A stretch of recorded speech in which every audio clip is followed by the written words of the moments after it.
The story of the French Revolution is a tale of upheaval, hope, and the relentless pursuit of change. It begins in the heart of Europe, in a country renowned for its culture, power, and grandeur, France. But by the late 18th century, beneath the glittering surface of Versailles, the nation simmered with discontent. The old order, known as the Ancien Régime, was straining under the weight of centuries-old traditions, rigid social hierarchies, and mounting problems that could no longer be ignored. To understand the French Revolution, one must first look at the society it sought to transform. French society was divided into three distinct estates, or social classes. The first estate, the clergy, enjoyed immense privileges and owned vast tracts of land. The second estate, the nobility, wielded power and wealth but paid little in taxes. The third estate, comprising nearly 98% of the population, included everyone else, from prosperous merchants and lawyers to struggling peasants and urban workers. They bore the brunt of taxation and had little political influence. This imbalance bred simmering resentment.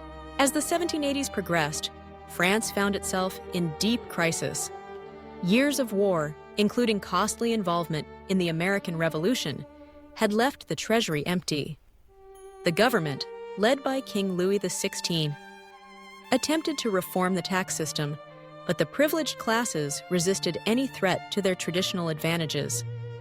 Meanwhile, a series of poor harvests led to food shortages and soaring bread prices, plunging ordinary people into hardship and hunger. In the cities, unemployment spread, and in the countryside, peasants struggled to survive. King Louis XVI, though well-intentioned, was indecisive and ill-equipped to deal with the mounting crisis. His queen, Marie Antoinette, became a lightning rod for popular anger, often portrayed as indifferent and extravagant, spending lavishly while her subjects starved. Whether these accusations were fair or exaggerated, they fueled the narrative that the monarchy was out of touch with the needs of its people. As economic hardship deepened, so did demands for reform. Enlightenment thinkers like Voltaire, Rousseau, and Montesquieu had long criticized absolute monarchy and championed ideas of liberty, equality, and popular sovereignty. Their writings spread through salons and pamphlets, inspiring a new generation to question the legitimacy of royal authority and the privileges of the few. By 1789, the pressure became unbearable. The king, desperate for solutions, called for a meeting of the Estates General, a representative assembly that had not convened in 175 years. Delegates from all three estates gathered at Versailles in May, but hopes for reform quickly unraveled. The Third Estate, frustrated by their lack of influence, broke away and declared themselves the National Assembly, vowing to draft a constitution. This act of defiance marked the revolution's first turning point. As news spread that the king was gathering troops around Paris, fear and suspicion gripped the city. Mobs formed, rumors swirled, and the people of Paris prepared to defend themselves. On July 14, 1789, events reached a fever pitch. At the heart of Paris stood the Bastille, a medieval fortress and prison. Though it held only a handful of inmates, it loomed large in the public imagination as a symbol of royal tyranny and arbitrary justice. The Bastille represented everything the revolutionaries despised about the old order: secrecy, oppression, and unchecked power. Early on the morning of July 14th, crowds of Parisians, desperate for weapons and gunpowder, marched toward the Bastille. Tensions ran high as negotiations with the fortress's governor broke down. Shots rang out and chaos erupted. After hours of fierce fighting, the people stormed the gates. The defenders, hopelessly outnumbered, surrendered. The crowd seized control, freeing the prisoners and decapitating the governor. The fall of the Bastille sent shockwaves through the city and the nation. The storming of the Bastille was more than a dramatic act of rebellion. It was a declaration that the people would no longer accept tyranny, that power could be wrested from kings and given to the masses.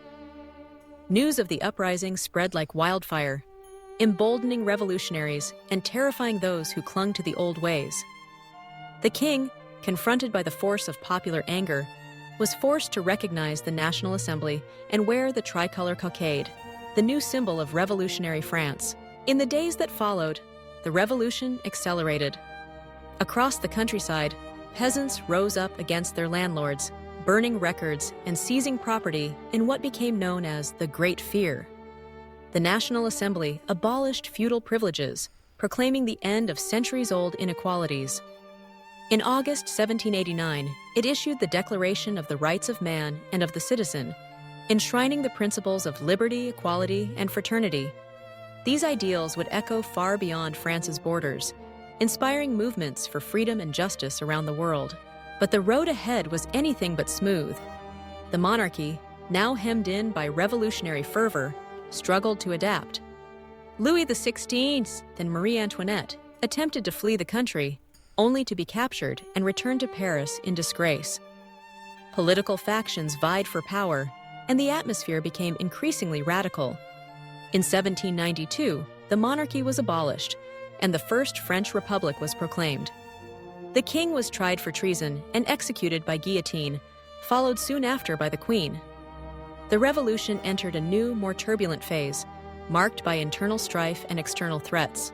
Yet the events of July 14, 1789, remained a powerful symbol.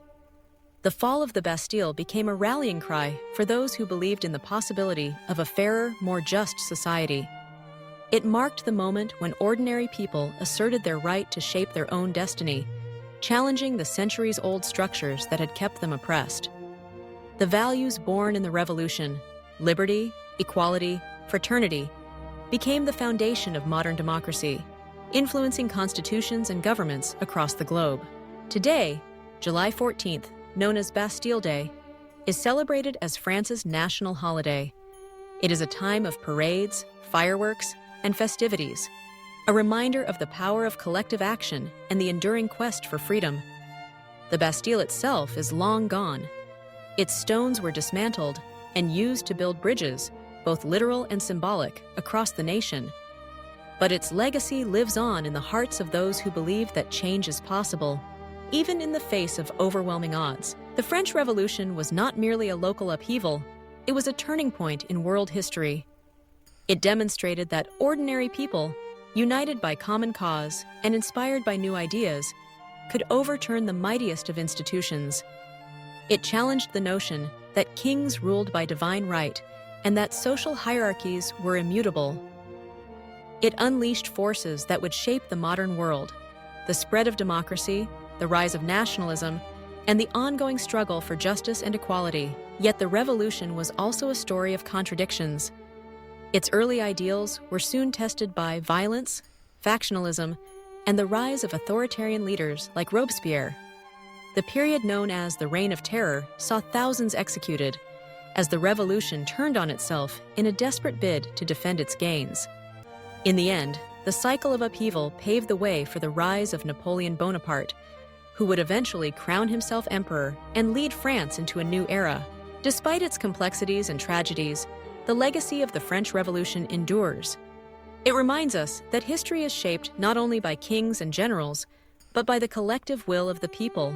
The revolution's triumphs and failures continue to provoke debate, inspiring generations to reflect on the meaning of freedom and the cost of change. As we remember the fall of the Bastille and the birth of modern France, we are reminded that the struggle for liberty, equality, and fraternity is ongoing. Each generation must grapple with the challenges of its time, drawing lessons from the past to build a better future.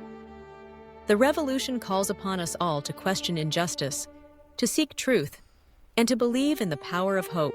So, as the echoes of July 14th still resound, we honor the spirit of those who dared to dream of a different world. Their courage and determination remind us that history is not simply a story of what was, but a guide to what can be.